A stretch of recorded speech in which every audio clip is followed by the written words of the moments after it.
Olá, meus queridos. Dando continuidade ao nosso estudo sobre dilatação térmica dos sólidos, eu separei uma questão do Tópicos de Física, volume 2. Lembrando, né?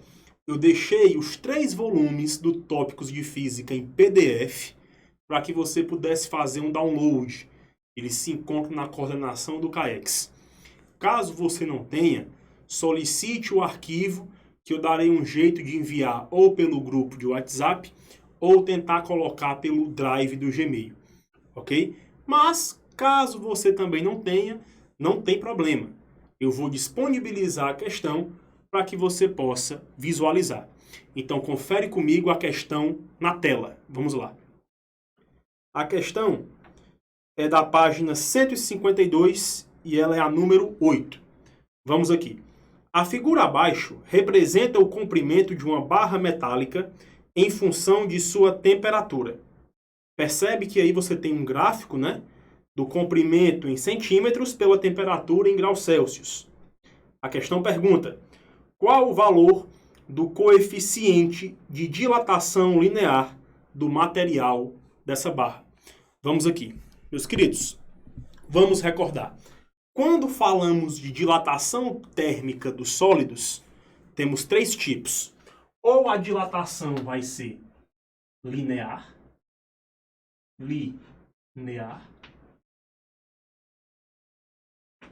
ou será superficial,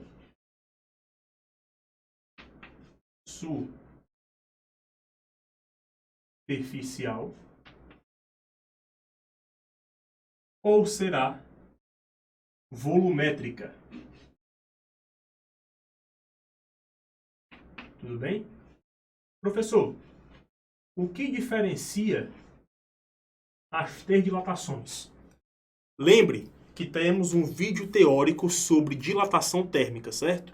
Então, acesse o vídeo para que você possa ver a explicação de modo mais detalhado. Mas, a grosso modo, vamos lembrar aqui, ó. A dilatação linear ocorre no comprimento, então ela é unidimensional. A dilatação superficial ela ocorre na área, então ela é bidimensional. E a dilatação volumétrica ocorre no volume, então ela é tridimensional, ocorre nas 3 dimensões do corpo, certo? Logicamente que separamos as 3 dilatações para facilitar o estudo, certo? E vamos lembrar, né? Eu coloquei no vídeo teórico uma fórmula geral para facilitar a sua memorização. Professor, como era mesmo? Assim, ó. Delta X igual a x0 vezes alfa vezes delta teta. Professor, o que é delta x? O que é x0? É aquilo que você precisa. Por exemplo, se você precisar da dilatação linear, você coloca no lugar do x o L. Então fica delta L igual a L0 vezes alfa vezes delta teta. Se você precisar da superfície, você coloca o S. Então fica delta S igual a S0 vezes alfa vezes delta teta.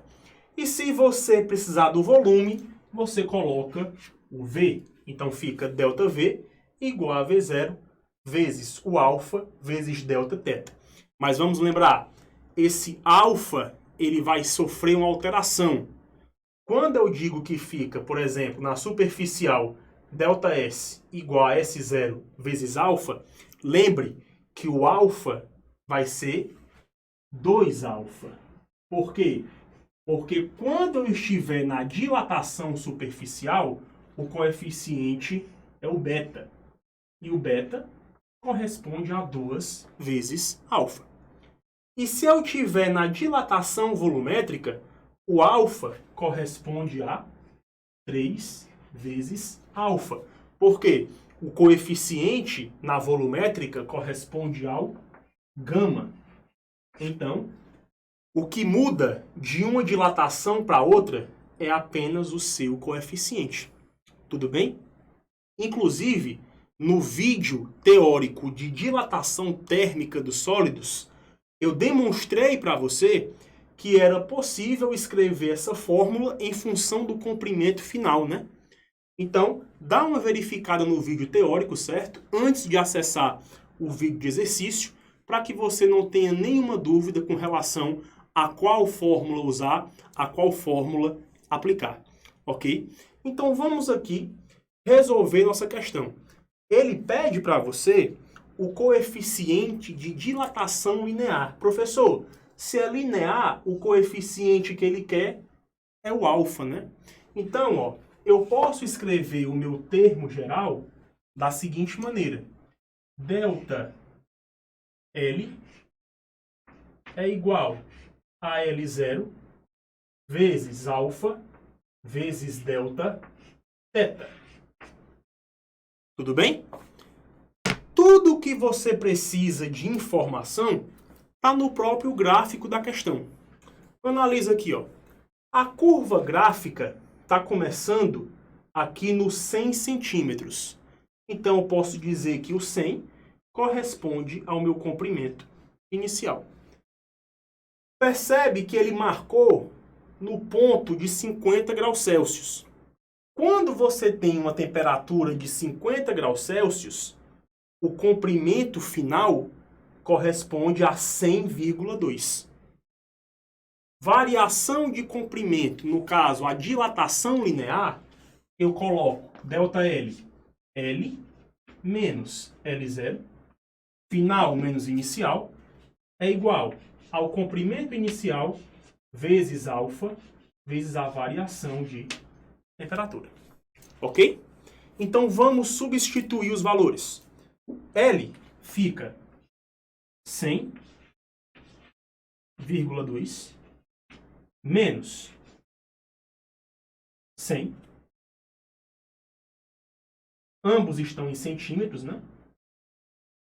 Igual. Comprimento inicial, 100 centímetros, vezes alfa é o que você quer saber, então repete, e multiplica a variação de temperatura. Verifica aqui, ó. A temperatura vai de 0 a 50 graus Celsius. Então, ela varia 50 graus Celsius. Coloca aqui 50 graus Celsius. Ok? Resolvendo. 100,2 menos 100 resulta em 0,2 centímetros. Que é igual. Meu querido, vamos deixar tudo em notação científica para facilitar nosso cálculo. 100 eu posso escrever como 10 ao quadrado centímetros.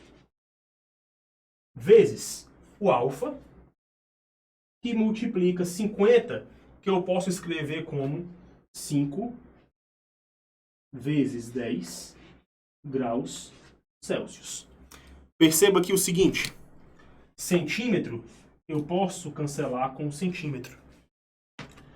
0,2 eu posso escrever como 2 vezes 10 elevado a menos 1. Ok? Ó, 10 ao quadrado vezes 5 vezes 10, 10 ao quadrado vezes 10 fica 10 ao cubo. Então, fica 5 vezes 10 ao cubo, que multiplica o alfa. Tá multiplicando, você passa dividindo. Então, isso aqui, dividido por 5 vezes 10 ao cubo. Percebe? A unidade ali, ó, graus Celsius. Isso aqui igual a alfa. Tudo bem? Logo, temos o seguinte. 2 dividido por 5, 0,4. Divisão de potência em mesma base. Você conserva a base e subtrai o expoente. Então, fica vezes 10 elevado. Menos 1, menos 3, menos 4. Professor, está 1 sobre grau Celsius. Você pode escrever graus Celsius a menos 1. Você pode deixar a resposta sim, mas eu acho muito difícil que ela apareça no seu concurso dessa maneira, certo? É melhor você colocar em notação científica. Então, escrevendo em notação científica, ó, você vai andar com a vírgula uma casa para a direita. Então, você tem que o alfa é igual a 4 vezes 10 elevado. Andou para a direita, subtrai menos 1, menos 4 menos 1, menos 5 graus Celsius a menos 1. Ok? Então, o coeficiente alfa de dilatação linear dessa substância utilizada corresponde a 4 vezes 10 a menos 5 graus Celsius a menos 1. Qualquer dúvida, acione lá no grupo que eu vou tentar responder o mais breve possível. No mais, um grande abraço e bons estudos.